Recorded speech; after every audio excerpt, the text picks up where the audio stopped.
The man who got up 2 hours ago talking about a 24-second shot clock just said that he don't honor time. What Jackson family, your heart has to be beating, just beaming to know how much we all love the Reverend. It's got to be. It's got to be. And I'm with that thing. Y'all will always be our royal family, our first family, because y'all the Jacksons, y'all royalty. Well, I get the opportunity to introduce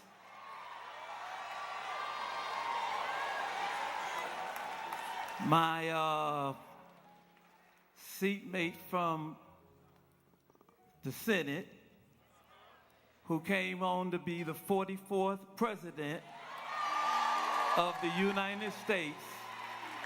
Chicago, ladies and gentlemen, President Barack Obama.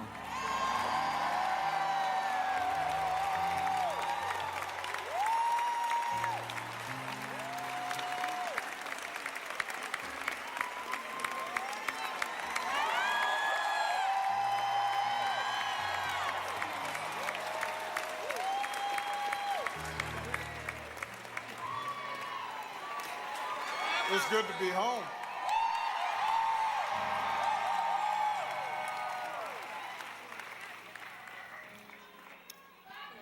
I love you back.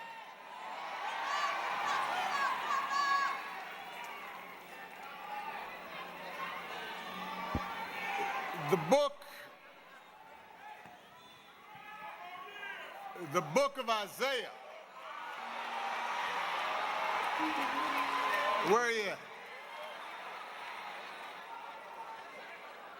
Now, see, I believe in the Constitution.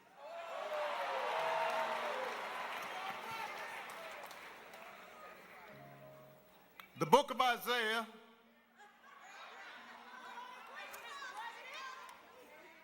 God is looking for a messenger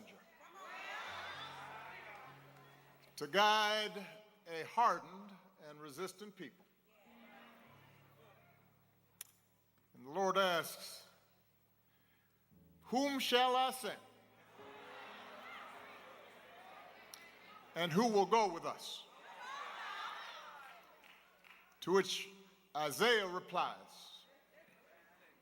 here I am, Lord. Send me.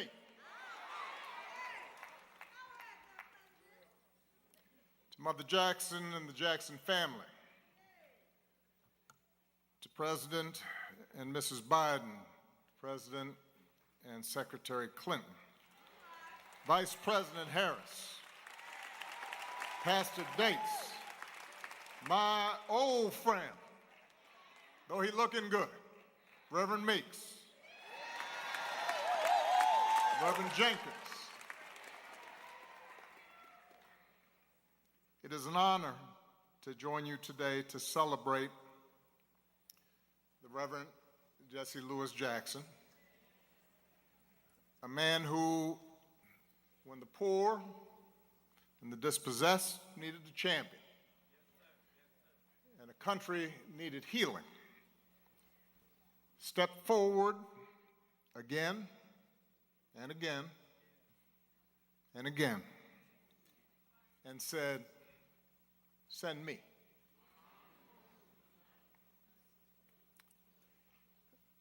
Reverend Jackson's immense gifts were apparent at an early age, even if his circumstances conspired to try to hold him back.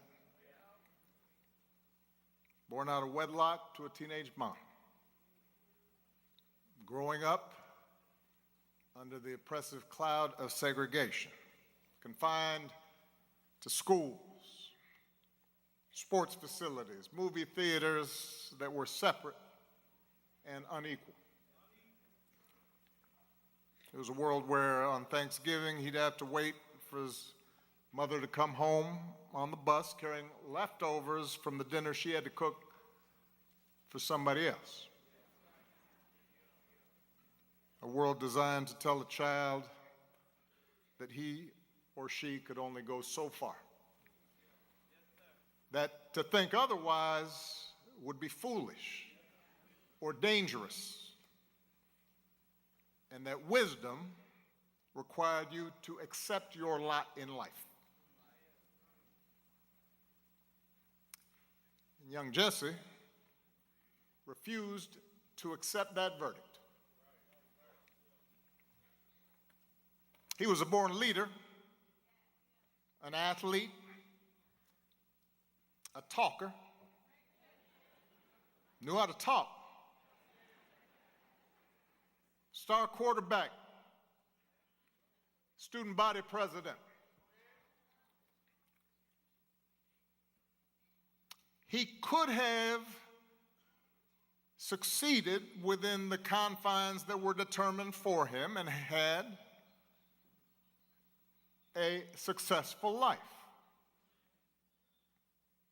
But like so many of his generation, so many extraordinary civil rights leaders in the late 50s and 60s, that Joshua generation, he instinctively understood that individual success meant nothing unless everybody was free.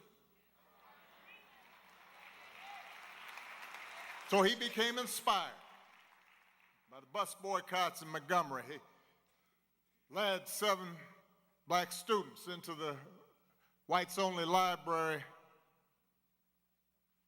sitting down and getting arrested for reading. Think about that. The library closed, but then it reopened. And when it did, it was open to everyone. Send me, Jesse said, even as a young man, and the world got a little bit better. By the time Rev Jackson graduated from college, he had attended Chicago Theological Seminary. He knew the nature of his calling, and he became, as everybody knows, the youngest member of SCLC, assigned to lead Operation Breadbasket here in Chicago, right around the time that Isaiah Thomas is talking about. And it was during this period, and especially after Dr. King's death, when the optimism of the early movement had begun to fade, and leadership had begun to fracture, and when the country seemed to have grown bored, gotten weary of the idea of justice and equality, and moved on to other concerns, that Reverend Jackson rose above despair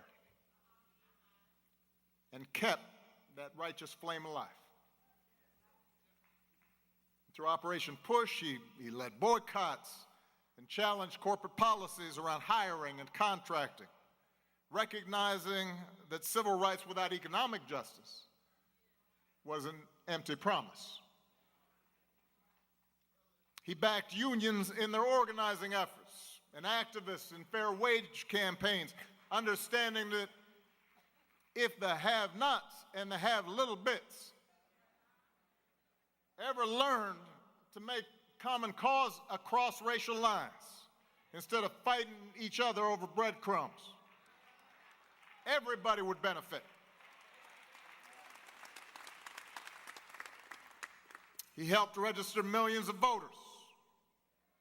He fought against biases in the criminal justice system. He drew attention to local abuses of power and called folks at the national level to account. And by the early 80s, he was delivering that message of change and hope across the globe, freeing hostages from captivity, fighting to end apartheid in South Africa, And then, in 1984,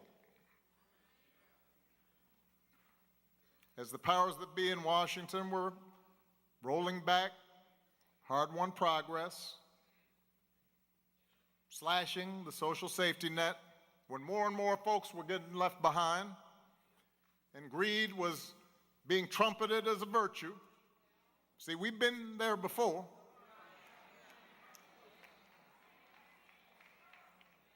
He stepped forward once again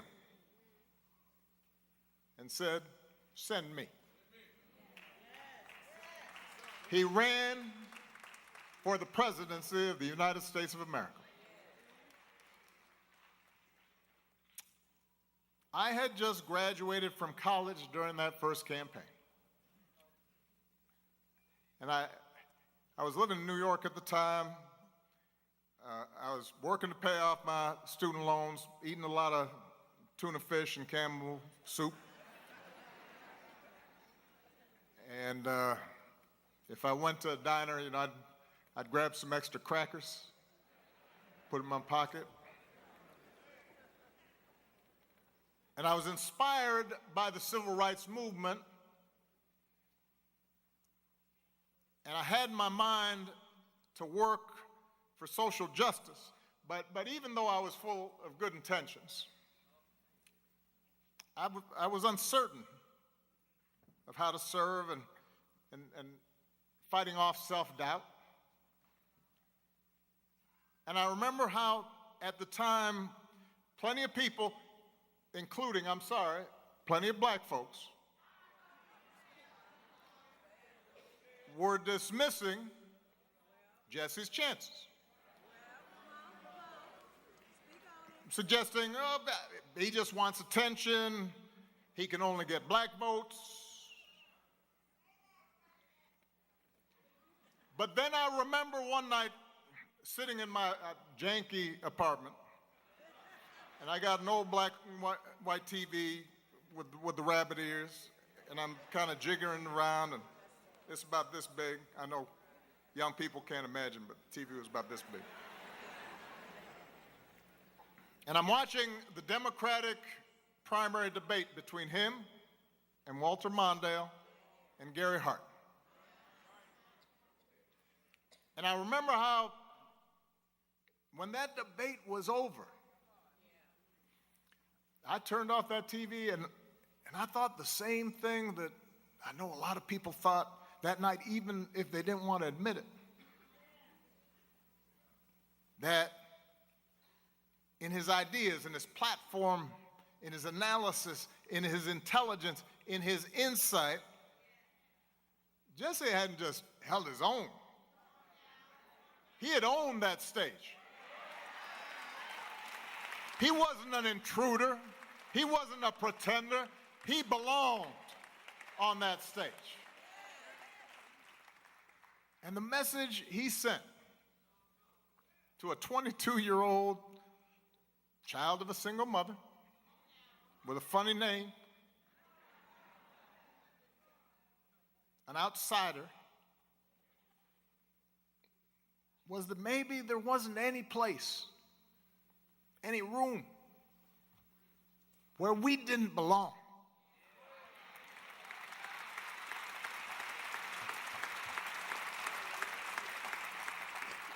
And that message of fairness and dignity, of justice and hope, that's what the Rainbow Coalition was all about. In 1984, and then again in 1988, Jesse didn't just speak to black folks, he spoke to white folks and Latinos and Asian Americans and the first Americans. He spoke to family farmers and environmentalists. He spoke to gay rights activists when nobody was talking to gay rights activists, and blue-collar workers. And he gave them the same message, that they mattered, that their voices and their votes counted. He invited them to believe. He invited us to believe in our own power, change America for the better.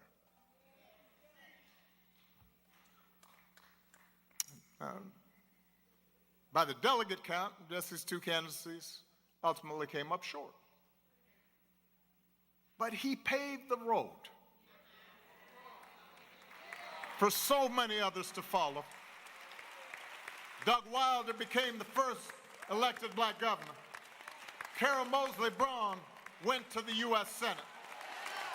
Because of Jesse, the Democratic Party changed its rules, ending the winner-take-all distribution of delegates during presidential primaries, which meant underdogs and outsiders like Bill Clinton or Bernie Sanders could stay competitive and build momentum instead of getting knocked out early.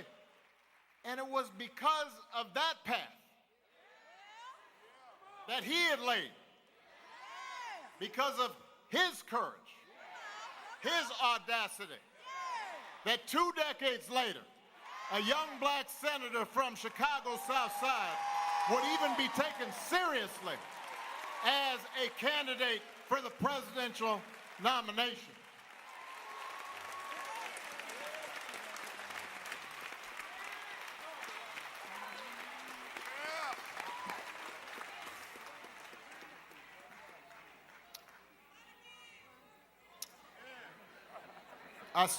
I still credit that first run of Jesse's and Harold Washington's campaign for drawing me to Chicago. And I didn't know anybody when I first arrived. And I was working as a community organizer, as it so happens, in neighborhoods right around here. Roseland, Woodlawn, Alt Gill, West Pullman. And I'm meeting these young preachers like Meeks and some crazy priest named Flager.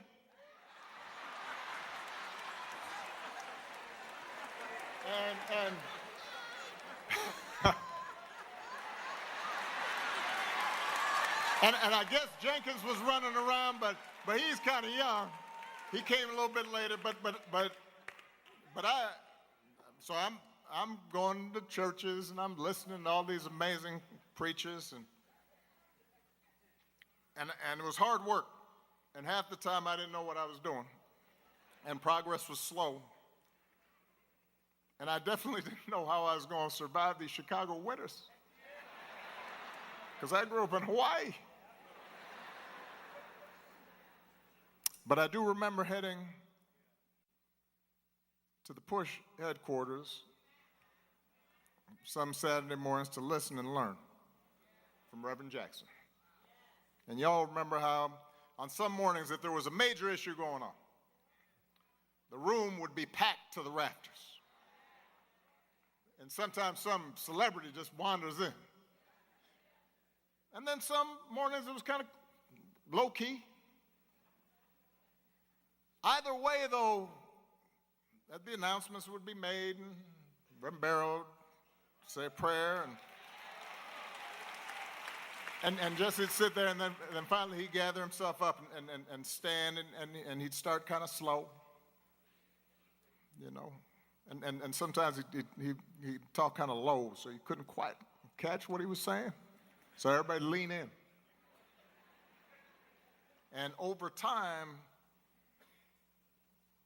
it was that same boundless energy that would emerge, and that same passion and that same insight.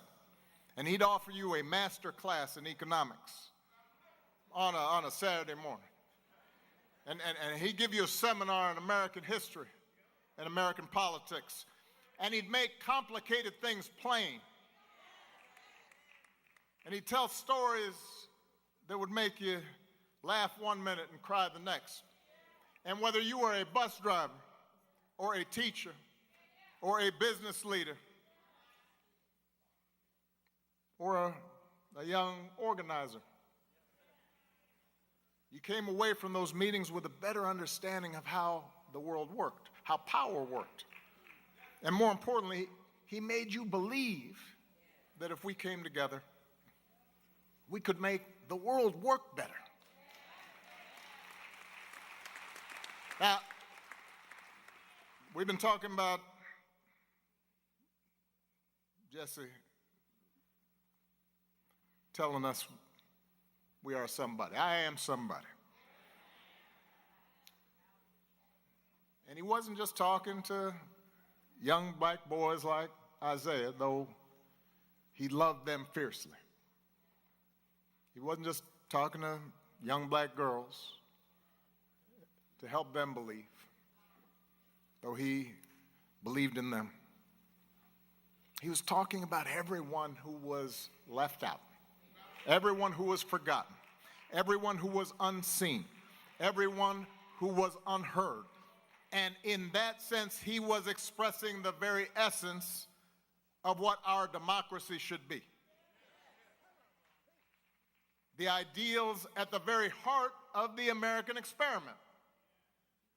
The belief that regardless of what we look like or how we worship, regardless of where our ancestors come from or how much money we got, we're all part of the American family. We're all endowed with the same inalienable rights to life and liberty and the pursuit of happiness. We're all obligated to answer the call and step forward and take responsibility for making wrongs right and for caring for our neighbors and bringing the reality of America a step closer to its glorious ideals.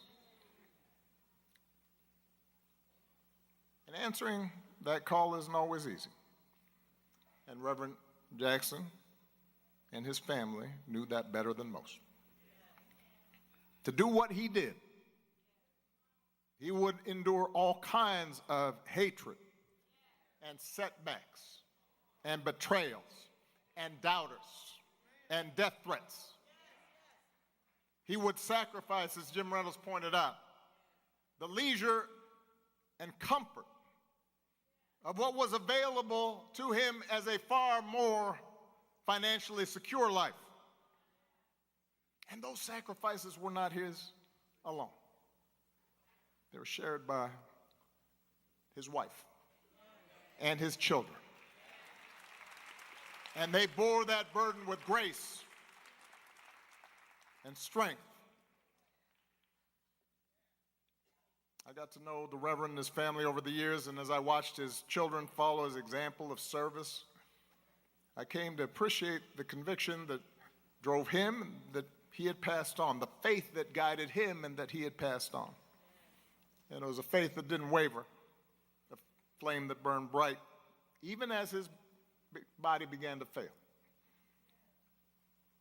The last time he and I had a chance to visit in person, he was already ailing. It was getting difficult for him to stand, difficult for him to speak. We were in Hyde Park, in a hotel room. I embraced him and figured we'd just have a low-key visit. Maybe he'd need some rest. And he starts coming up with this project and this initiative and issues I needed to look into. And here's some commentary that he would suggest, and some phrasing that he thought might work, and maybe we might co-write an article.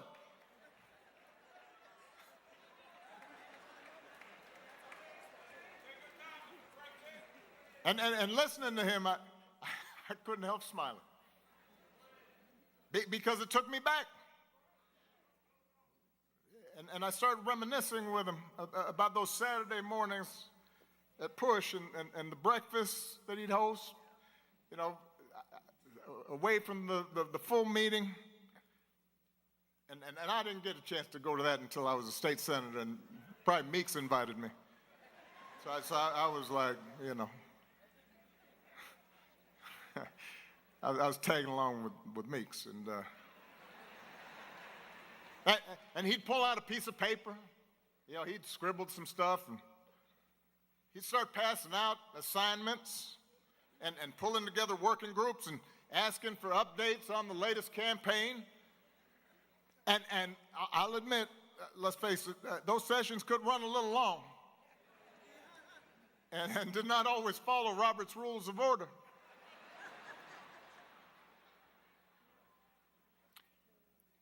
But when Jesse called your name and acknowledged you in that room, especially if you were young, especially if you were just coming up, especially if you weren't sure you could pull off what you thought you might be able to do, especially when you needed help. When he did that, you stood up a little straighter. You knew you'd been seen by this giant.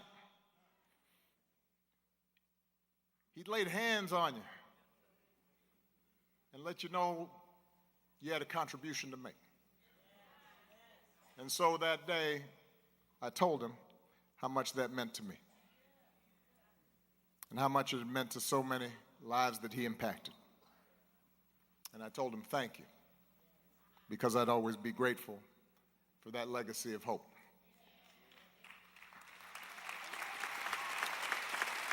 I know I've gone long. It was going to be much shorter until Isaiah spoke.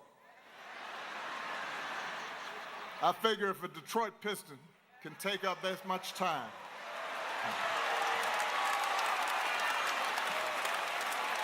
it was beautiful, and I mean that.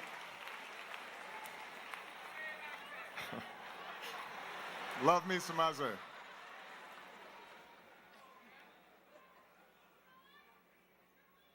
We are living in a time when it can be hard to hope.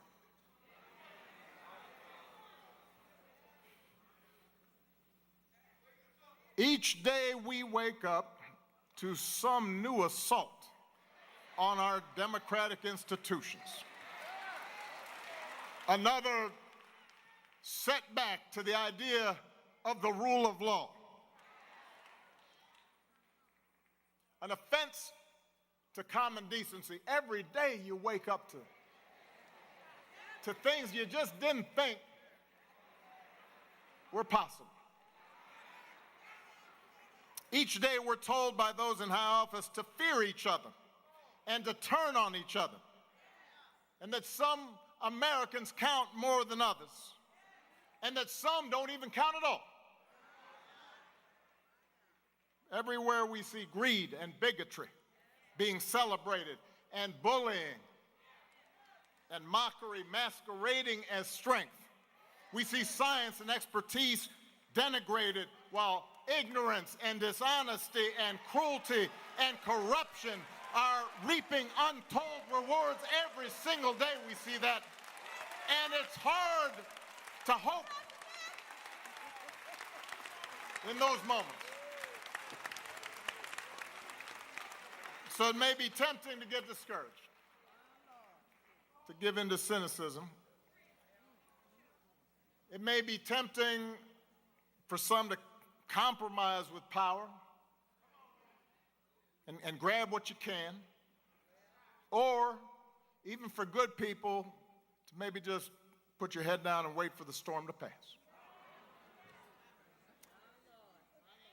But this man, Rev Jesse Jackson, inspires us to take a harder path.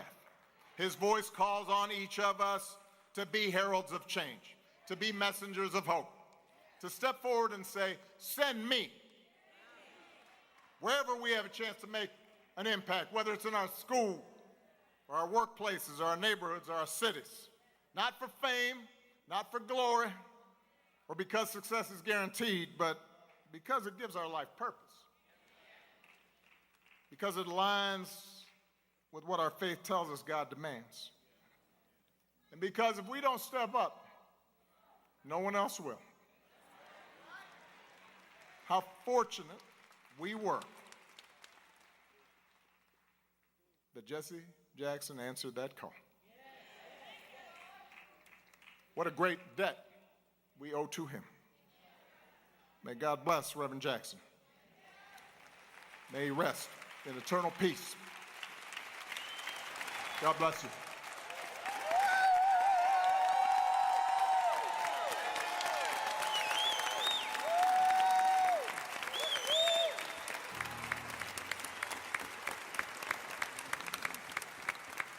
President Barack Obama. Well, we might as well stay in Chicago. We're in Chicago, and we had the president from Chicago. We might as well move to the songbird from Chicago. Ladies and gentlemen, Jennifer Hudson.